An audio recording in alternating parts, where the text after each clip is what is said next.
Dear students, we have already covered the overview of the rural infrastructure, and in that session we have covered the importance of infrastructure and the types of infrastructure, financing of infrastructure and all other aspects of rural infrastructure. Now we will be going about the macro level programs of central government for provision of infrastructure in rural areas. So earlier there was no focus on the infrastructure programs, and only on local levels some programs were going on by various state governments and other agencies.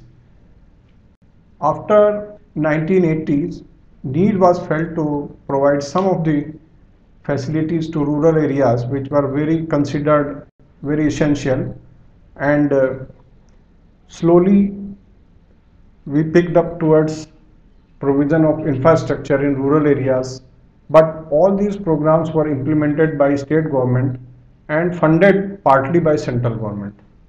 Later on, after 1990, lot of discussion was made to have some central programs for provision of infrastructures, and some of the programs were devised one by one, and lot of emphasis was given on all type of infrastructures, and especially giving all the facilities which are available to urban people.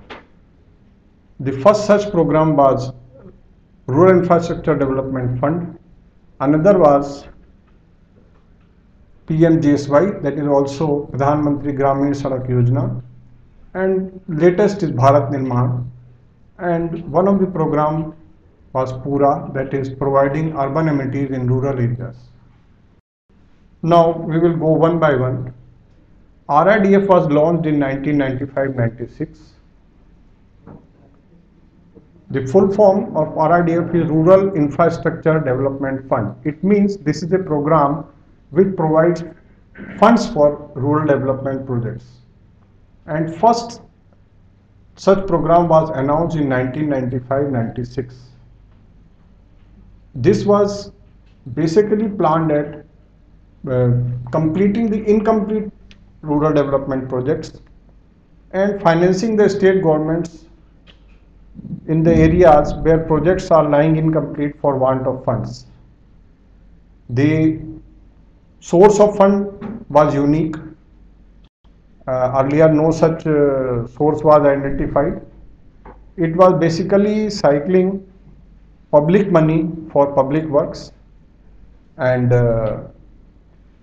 the main aim was to provide rural infrastructure through public funds, and that is that it was channeled by public savings lying in the banks, and there is a complete target for diverting of funds to rural and priority sector, that is about 40%, and whatever shortfall is there by banking sector for provision of loans to priority sector lending, that shortfall was diverted for financing state governments for completing these projects.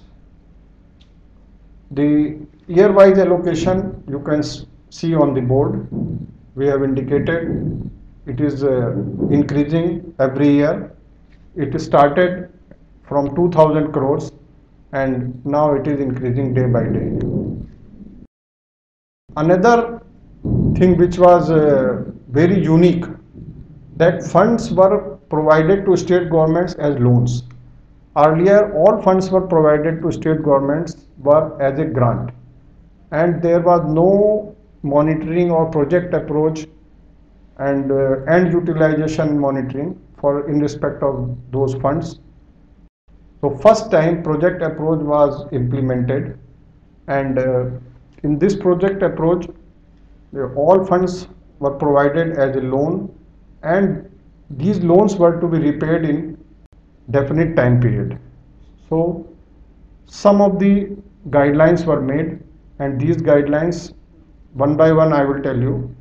First is submitting project report.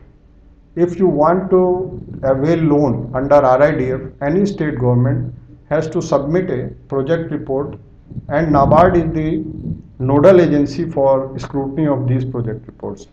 Project report contains all the necessary things which are required for scrutiny of any project, like its aim, its target group, total financing, and its phasing, its benefit, the target beneficiaries, the amount which will be coming, the repayment schedule, all the things which are necessary for a project report, they are to be included. And you can see the contents of a good project report on the board. They are given, and most of the important thing was cost benefit ratio. And in plan approach, these things were not given emphasis. Whatever plan funds were made available to state governments, they were to be simply used for the purpose, and so many times these funds were diverted also. So when benefit cost ratio was calculated, mainly it was it should be more than 1, and the discounting factor which was taken for project appraisal, it was 15%. The another aspect was the allocation of funds. Allocation of funds to various state governments was done on the basis of the population, the infrastructure index, the utilization of previous funds, etc. What is the area requirement of that area? As all of us are aware, in earlier days, the plan approach was followed for all the projects, any of the rural development or urban development, whatever it may be. Plan approach means allocation of plan funds pre-decided to and allocated to each state government or other departments for carrying out certain works, and they were to submit the report of utilization, and in between monitoring the benefits and other things were silent.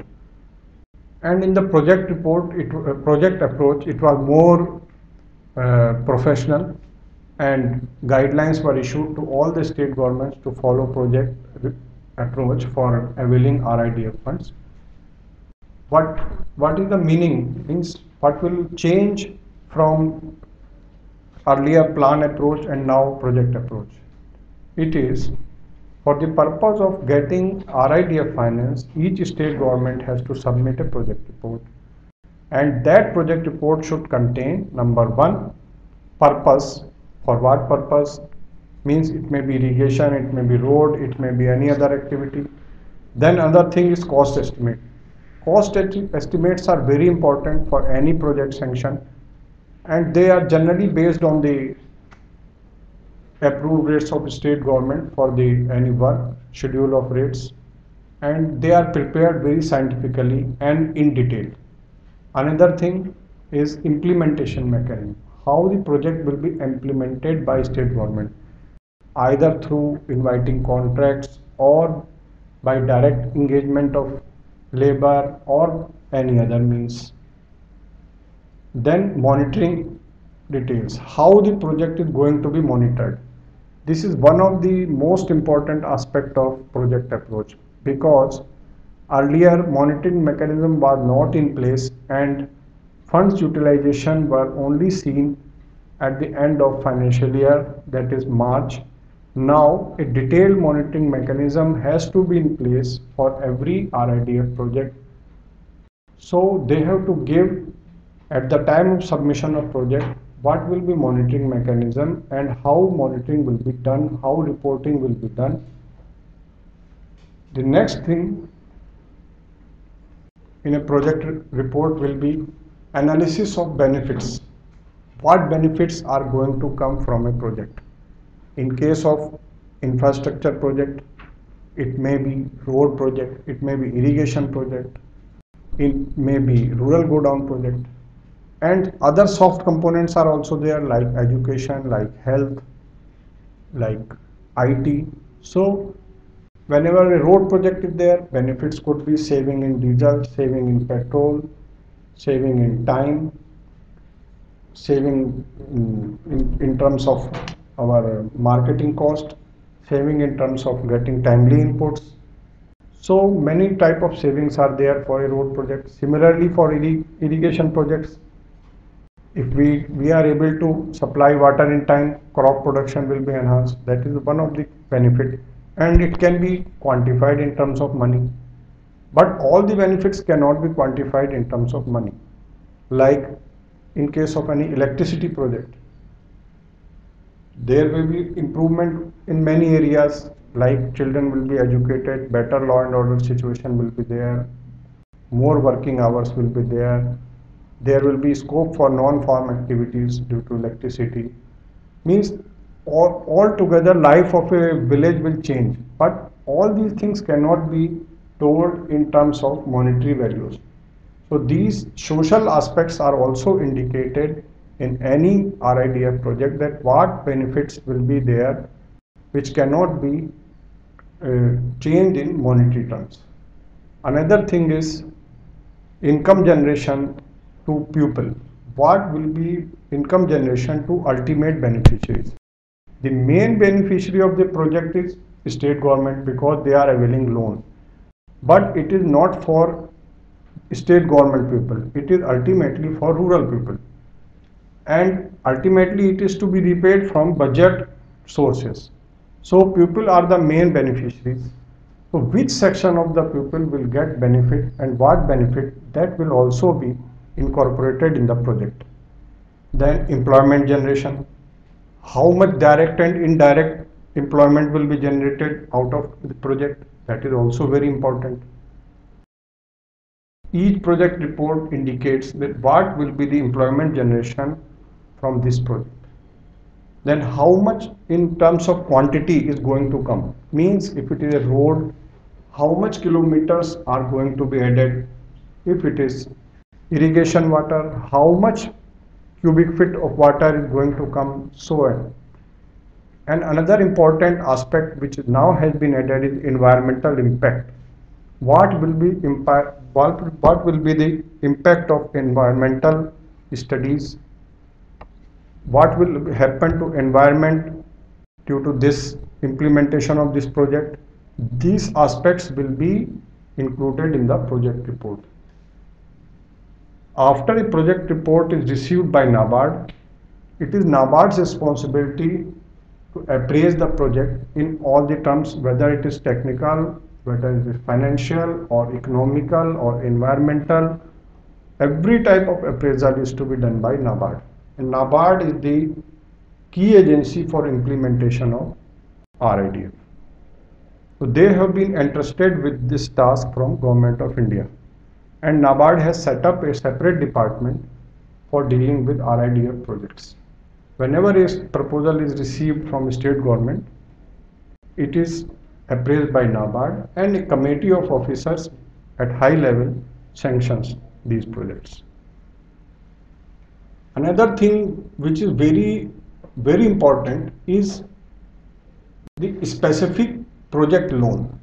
The loans are not given to state governments in bulk, means 1000 crore, 2000 crore for implementation of a group of projects. It is not there. Earlier in plan approach, this type of approach was there, but now in project approach, loans are given only for a specific purpose for project wise. Diversion of fund is not allowed and is not possible. Loans are disbursed project wise and their repayment is also received project wise. If anything is to be deferred or any loan is to be extended or time period is to be extended, all these things are done project wise. The source of refund of loans is budget. Directly the persons who are benefited from these projects, they are not going to pay anything, whether it is road, whether it is canal, whether it is primary school, whatever it may be. The beneficiaries are not paying the amount directly to the banks who are giving loan for RIDF. Banks are funding and NABARD is channelizing the funds. So state government has to make provision in budget every year for repayment of RIDF loans. 4 or 5 schemes, 4 or 5 tranches may be running together. So they have to make provision for every repayment in the budget, and they have also to make arrangement for their portion of funds in any project. It may not be 100% funding by NABARD in every project. Another thing is monitoring of RIDF projects by external agencies and NABARD. Though the primary responsibility of implementation of RIDF is on state government who is availing the loan, they have to monitor the project, they have to keep the data, and they have to supply the data. But NABARD has been given by central government the responsibility of monitoring the project at every level. They have to get returns, they have to furnish the information to central government, and they have to go to site for monitoring the projects. And NABARD is doing it at district levels also, at state level also, and all projects are monitored by a high power committee which is set up at state government level, and chief secretary is head of the committee, and NABARD has to organize that. So NABARD is taking keen interest in implementation of this project, and they are deploying their persons for monitoring of projects. Both field monitoring and desk monitoring is responsibility of NABARD, but primary responsibility still lies with state government.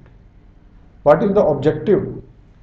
Objective of this monitoring is to complete the projects in time so that there is no cost overrun or time overrun.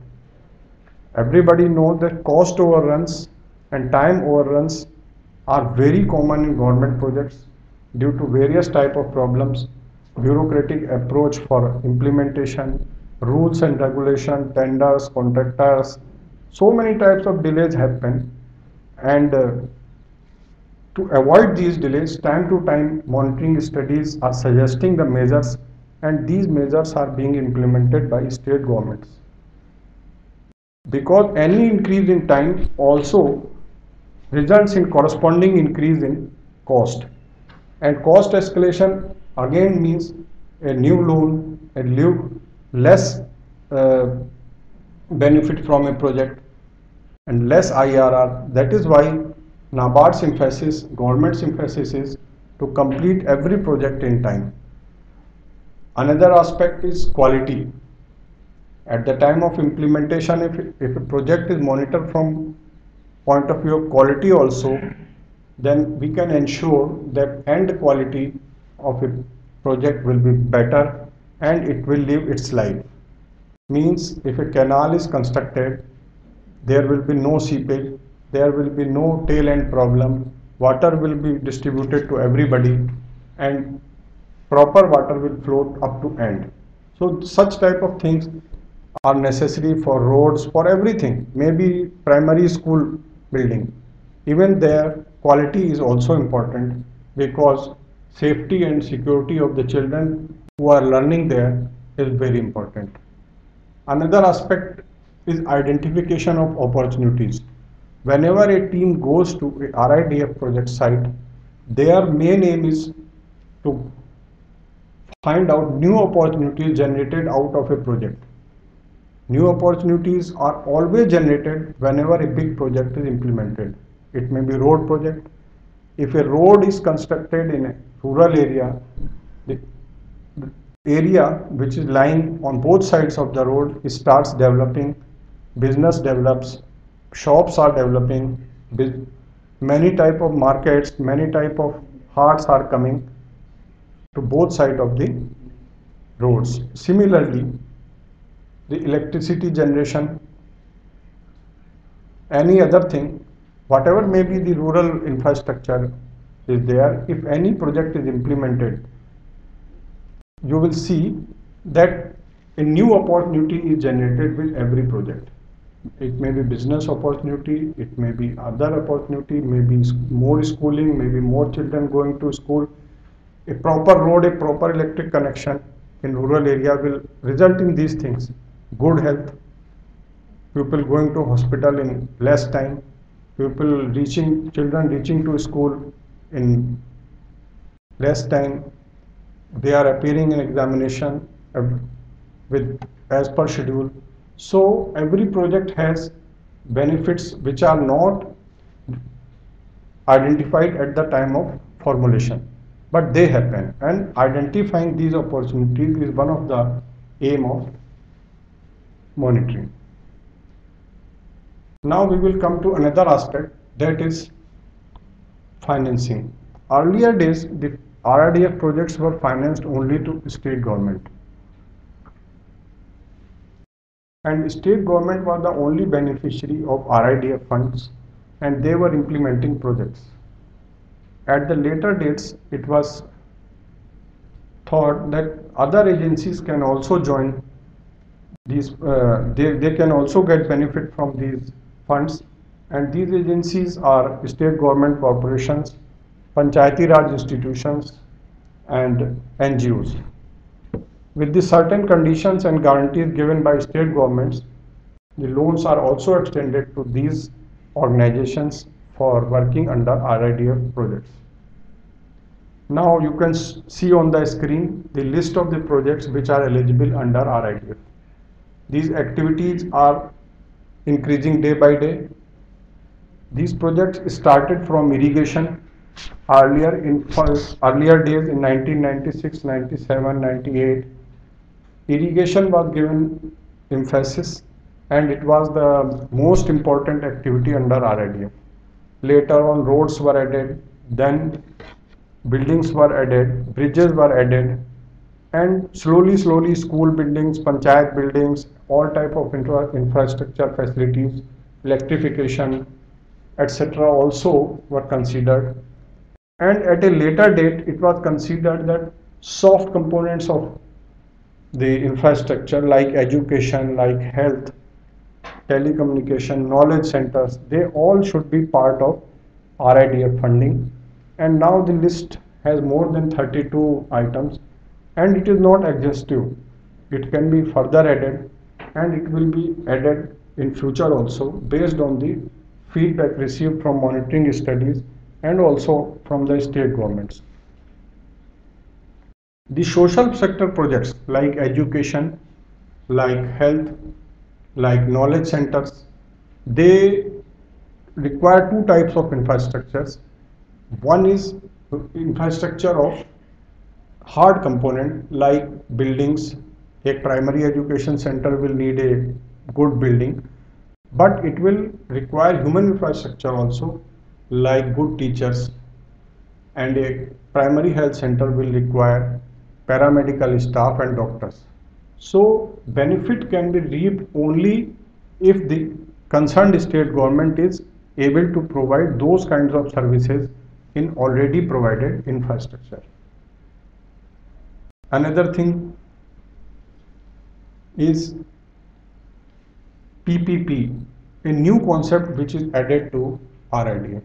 What is PPP? It is public-private partnership.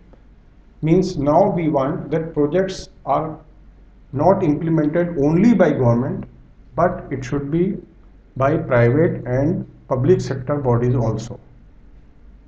Reason is earlier only state government was considered as a provider of infrastructure, and the main reason behind this is that income generation from rural infrastructure projects was low, and the restricted user charges were there, and increasing these user charges was a political issue.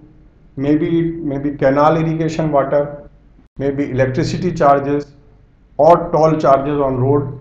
All these issues were very politically sensitive, and another bodies from private sector or public sector, they were not intervening in rural infrastructure projects due to the above. Only government was able to provide these projects because these were to be funded from their budget. So now it was thought that in other areas, when PPP model is being implemented successfully, why it should not be implemented in rural areas?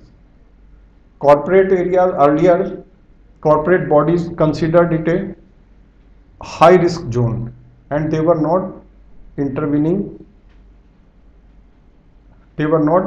in the rural infrastructure kind of thing, because they were considering agriculture is a high risk business, and from the date of sowing of seeds and up to marketing of the crops, risk is involved at every step. So why to put your hand in such a risky business?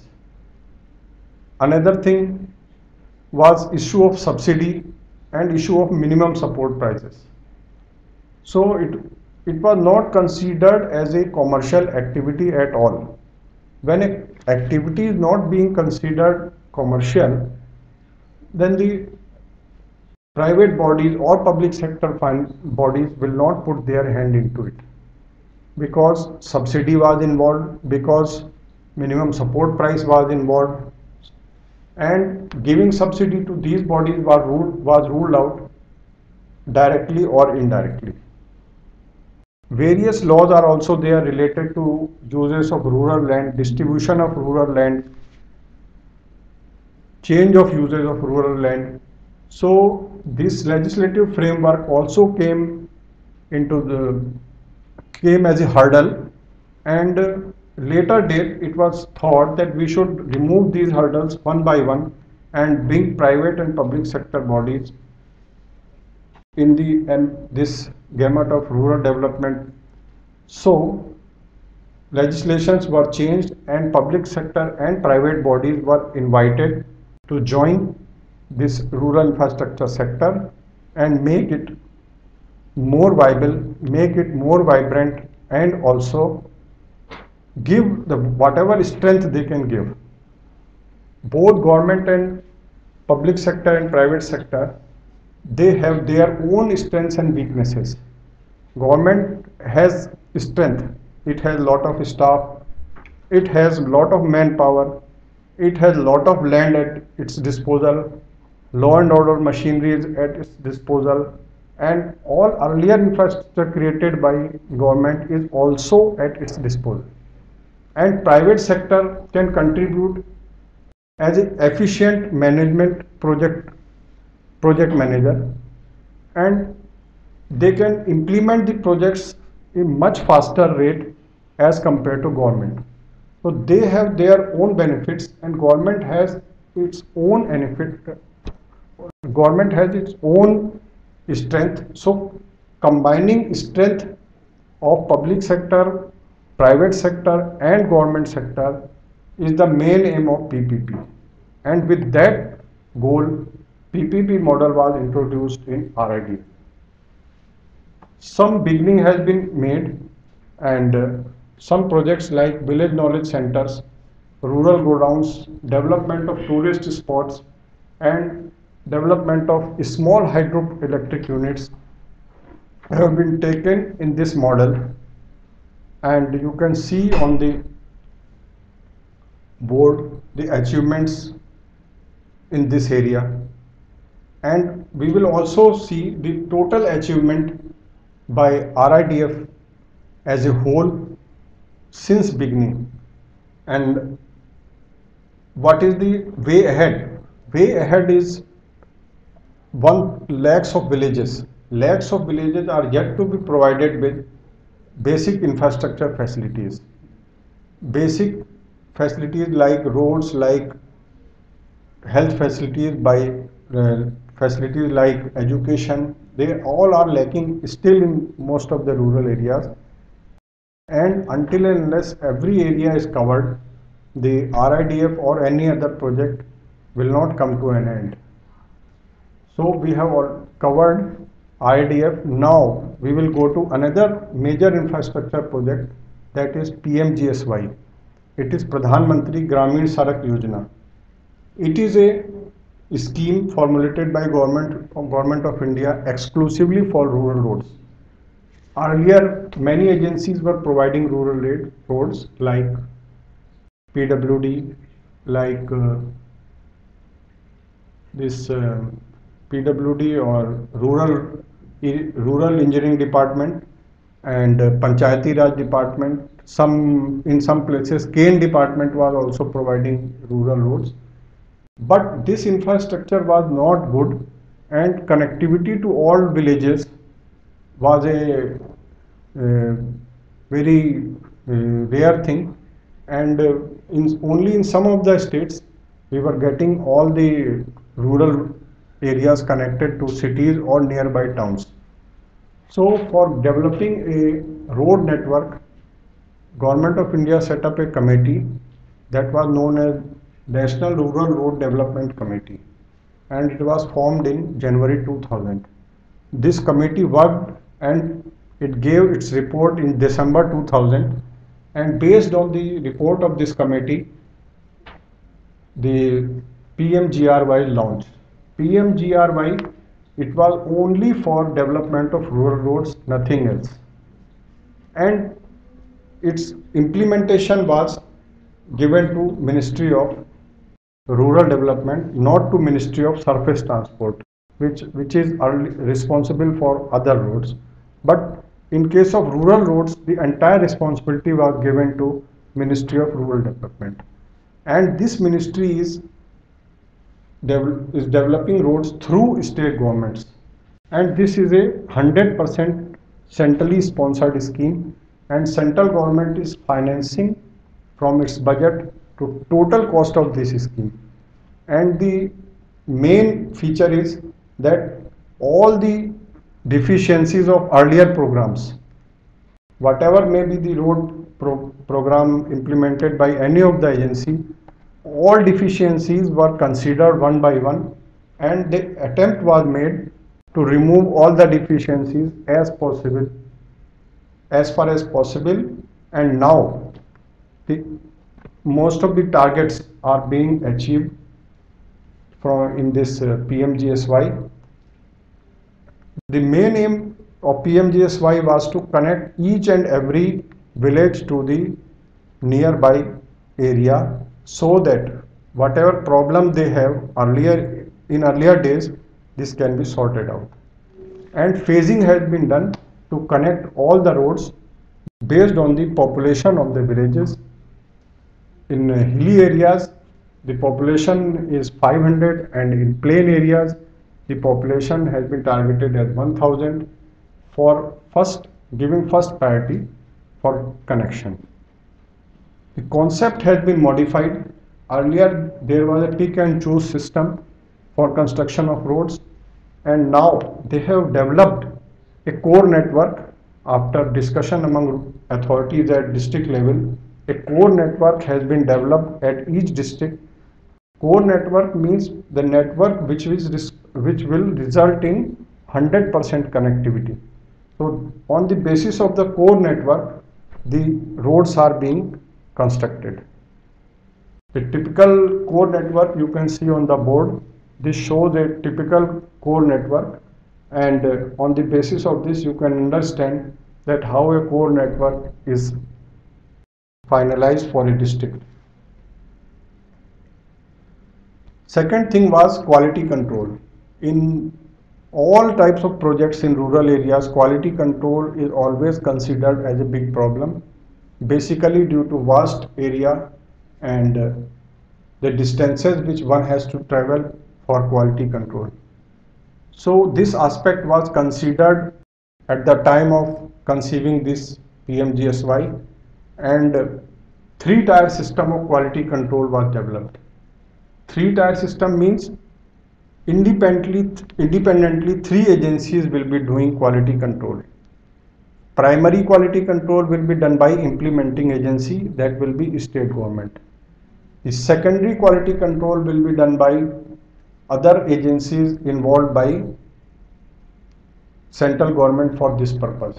And third checking will be done by national level quality monitors at the random level. And for the purpose of quality control, the central government has engaged services of many engineering colleges in each of the state, and they are doing quality control at second level.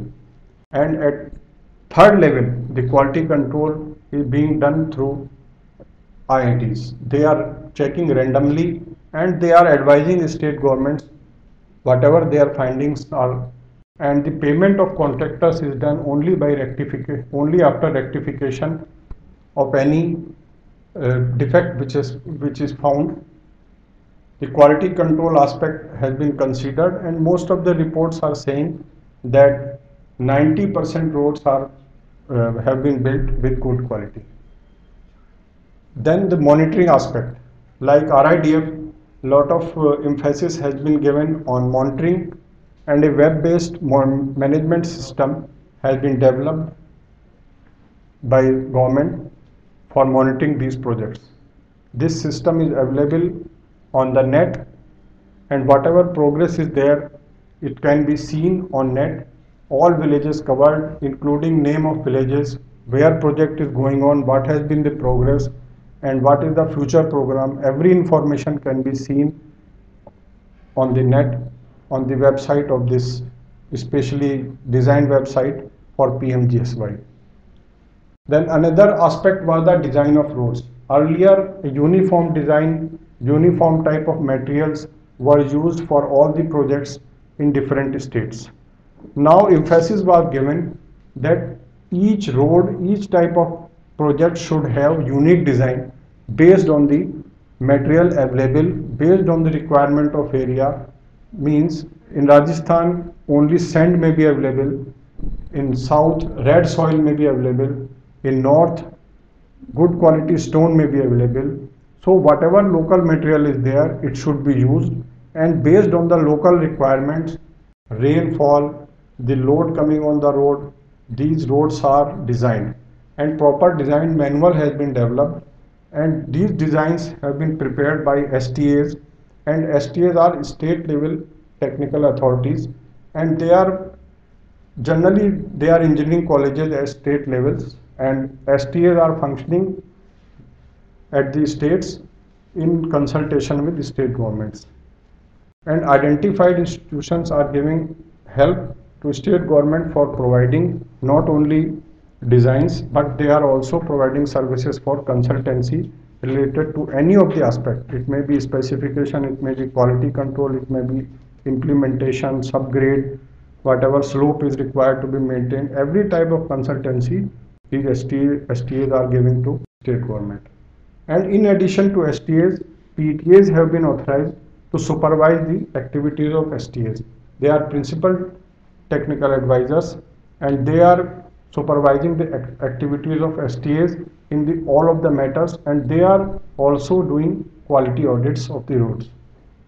Generally, IITs are functioning as PTAs. And another aspect which has been covered is maintenance of these roads.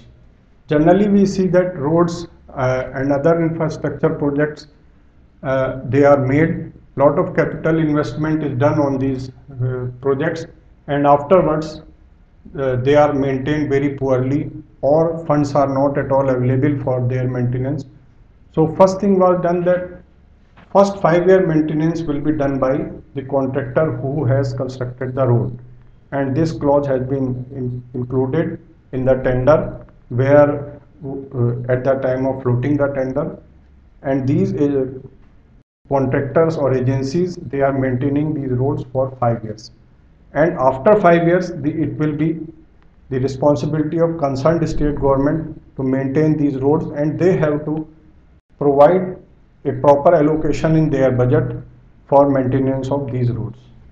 In some states, panchayati level institutions have also been involved for maintenance of these roads, and we can see that lot of achievements have been done, and some whatever is left over, this will also be covered in the covered in the time bound manner, and we will be able to achieve the target of connecting all the rural areas to this road, to this under this program. So we can conclude that PMGSY has been successful in providing connectivity to all rural areas and bringing prosperity. Now we will talk about another very big scheme which has been started by central government, and this scheme is known as Bharat Nirman. Bharat Nirman is a time-bound scheme to provide rural infrastructure in all the areas, and major components of rural infrastructure have been covered. Bharat Nirman seeks to complete all the projects in a time-bound manner, just like a business plan. And the major areas which have been covered under Bharat Nirman are irrigation, roads, rural housing, rural water supply, and rural electrification and telecommunication. The time-bound targets have been fixed by various ministries for implementation of these projects, and various ministries have been given primary responsibility to implement these projects in a time-bound manner. And again, implementation is through many agencies. In some cases, it is through state government. In some cases, it is through corporations. And in some cases, even private agencies are also implementing these projects, like in telecommunication. Targets very specific and time bound. This is the main theme of the Bharat Nirman. Now we will discuss it subhead wise, and one by one we will take the each type of activity. Again, this is again the concept is to induce sense of urgency. Means things will not wait. This is the sense of urgency which has been created through this Bharat Nirman approach, and all the ministries are taking these targets very seriously now. And accountability is the another criteria. Accountability has to be fixed and transparency is to be there. These things all have been added. Means what? Transparency. Transparency means if you are going to connect some villages through roads and getting some finance from central government, you have to give names of those villages, and those names will be published, so anybody can verify whether funds have been utilized for that purpose or it has been diverted. Such type of transparency has been introduced in this program. And the ultimate aim is to unlock the potential which is lying in rural areas in any form.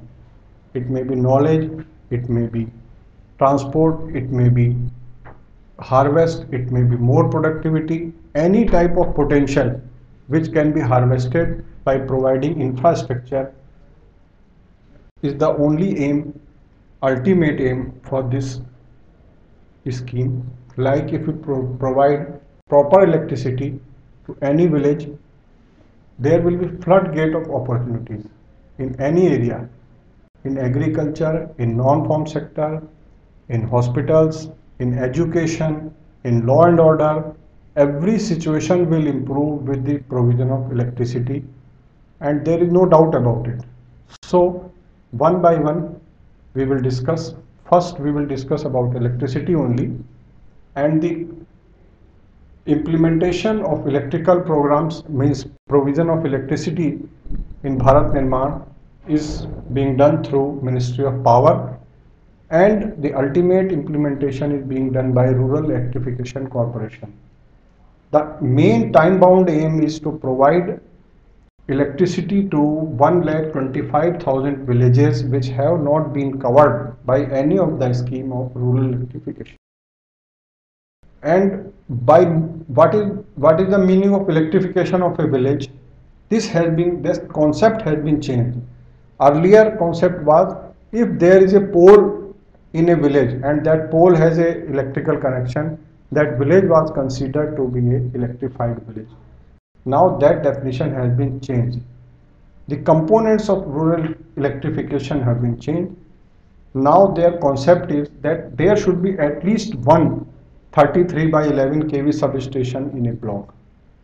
Second, there should be one transformer grid supply or stand-alone power generation in every village.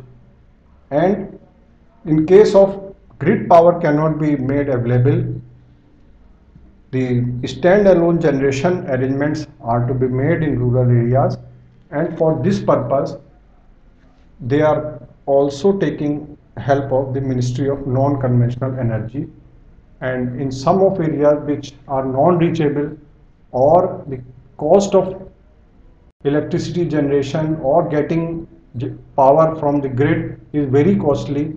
Now power is being generated through standalone generators or solar or wind energy or any other means, and in some areas micro hydroelectric has been also used for this purpose. Then norms for electrification of village we were discussing. So now it has been added that village panchayat, village school, PHC, etc. all should be electrified. Then only village will be considered as electrified. And minimum 10% people living in the area should have electrical connection. This is another criteria of this scheme. And lot of emphasis has been given that in case of any village has separate basti or separate inhabitation for Dalits, that area should also have electrical connection. So there is entire change in thinking of rural electrification in this scheme, and Rural Electrification Corporation is implementing this scheme on all the states. 90% of the cost is being shared by central government, and it is provided through Rural Electrification Corporation as subsidy, and 10% subsidy is also being given for connection to households of scheduled caste and scheduled tribe people, and there is no subsidy on connections being given to other people. So we can hope that every household in rural area will be electrified under this project very soon, and they will reap the benefits of electricity in future. The next important thing which has been covered in Bharat Nirman is road. Roads are, we all know that roads are the arteries of a nation, and this is true in case of rural areas also.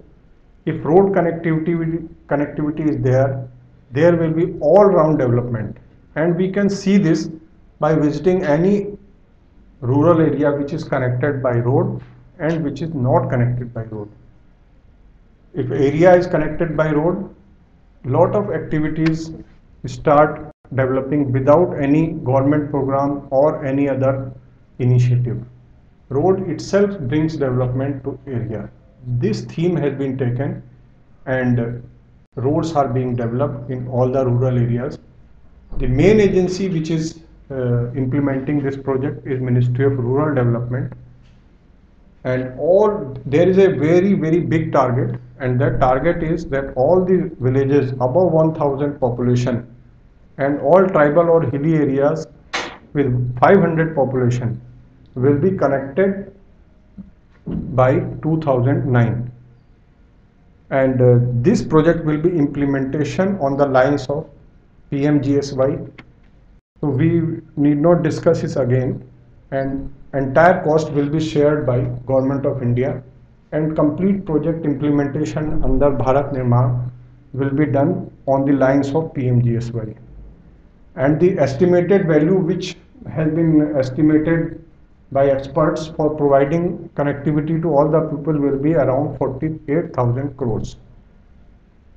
But there is a gap in the implementation, means we do not have agencies and we do not have skilled people to complete these works in these times, because in rural areas constructing the roads with the quality needed under Bharat Nirman or PMGSY is scarce, but even then quality is being maintained. Maybe progress may be somewhat slow, but it is being done.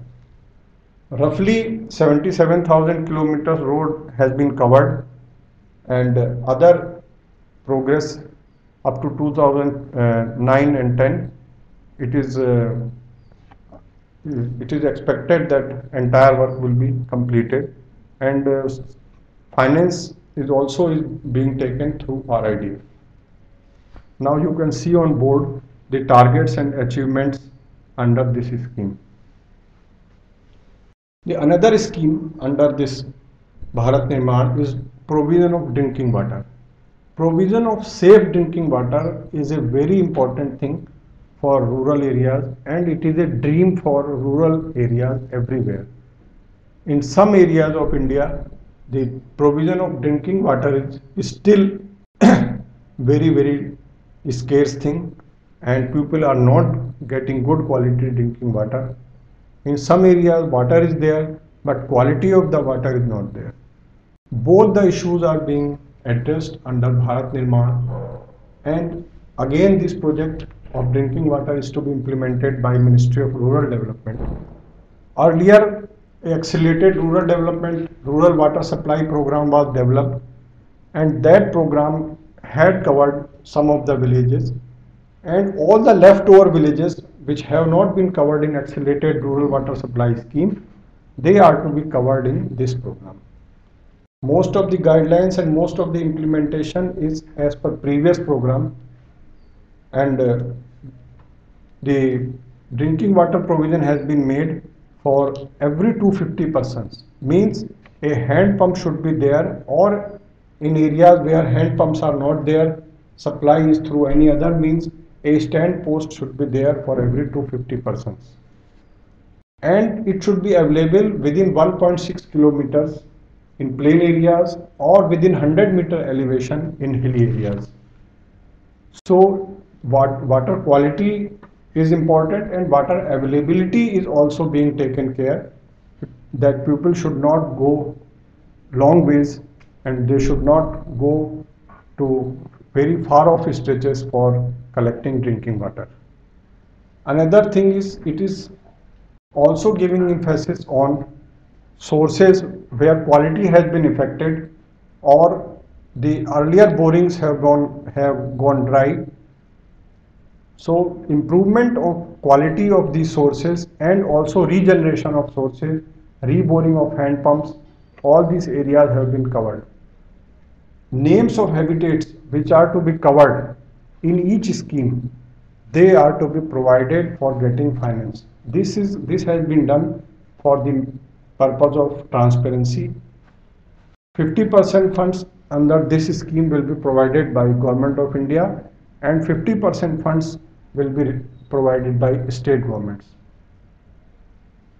And the achievements whatever achievements have been taken, you can see on the board, and whatever is required to be done, that also has been listed. So we can see that time will come when all the rural areas, including hilly areas, will have a safe drinking water source in nearby.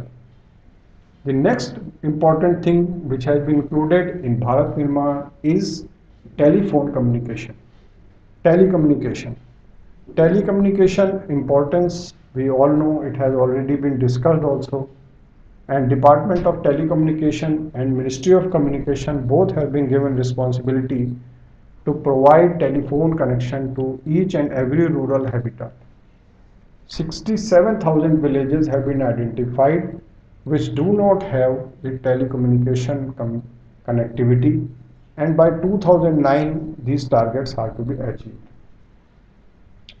The scheme is not being funded by government, and this scheme is being funded through Universal Service Levy on telecommunication revenue, and this whatever service providers are earning through basic telecom services, they have to give a levy to government, and this connectivity is being funded through that levy.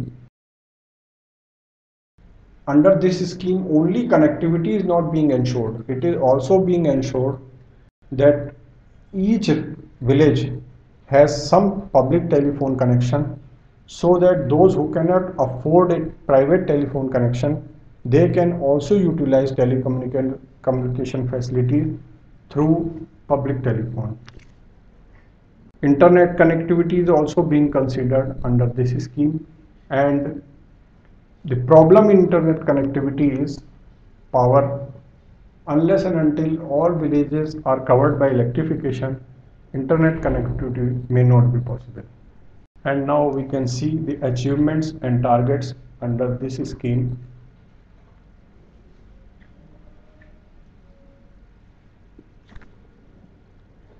Next very important thing which has been covered under Bharat Nirman is irrigation.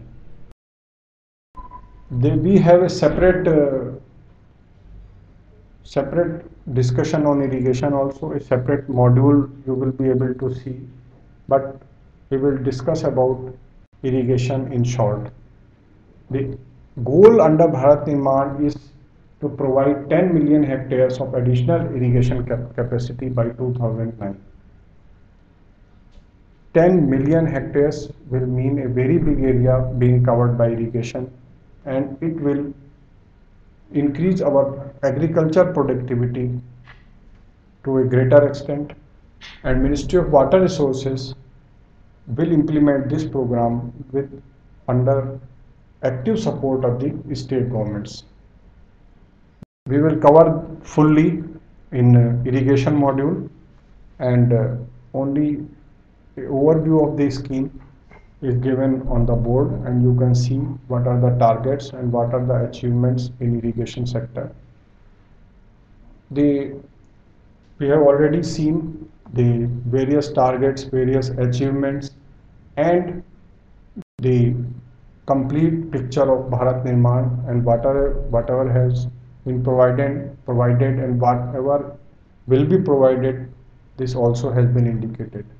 The next scheme we will develop, which is to be implemented in all over India, and it is meant for lifting the lives of the rural people, means providing them amenities which are not provided till today and which are matching to the amenities provided in urban areas. This program is known as PURA, that is providing urban amenities in rural areas. This program was launched by then President of India, Mr. APJ Abdul Kalam, on the 54th Republic Day Eve. This aims at providing amenities similar to urban areas. And the approach is not village wise. The approach under this program is very different from other programs. Cluster based approach has been developed. PURA is taking development of clusters, means development of some nearby villages, taking into account and making and treating them as a cluster. Once cluster is developed, it will be developed on the basis of some connectivity, and the following type of connectivity is being considered for cluster development. Within a cluster, road, power, electronic and knowledge connectivity will be there, and in addition to that, market connectivity will be there. Means a cluster should have proper connectivity of road in itself, power, whatever it may be through grid or it may be standalone generation, it should be connected. Internet or telephone connectivity should be there. Knowledge means schools or whatever is available, ITIs or any other knowledge center, they should be connected to each other. And market connectivity within the cluster should be there. And IIT Roorkee has been identified to coordinate this scheme with all the state governments for the purpose of e-connectivities. Specific targets have been fixed, and some targets have been given to state governments. So we can see that central government has taken lot of initiatives for provision of infrastructure facilities in rural areas, and there are several schemes which are running. It may be RIDF, it may be PMGSY, it may be Bharat Nirman. One by one we have covered all, and we have gone through their funding, their targets, their achievements, and how they are going to benefit. So we conclude with this. Thank you.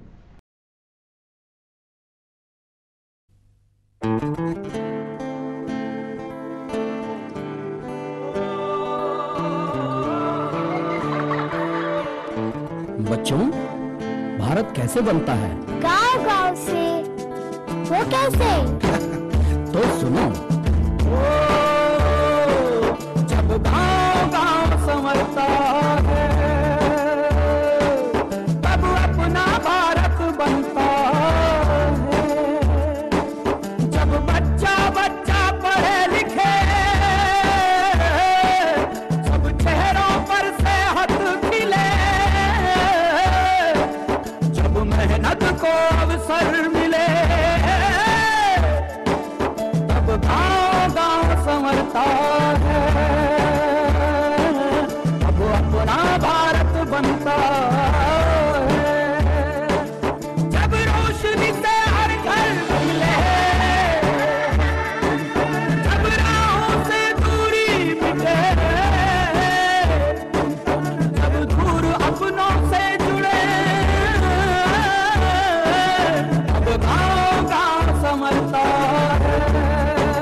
हो रहा है भारत का निर्माण।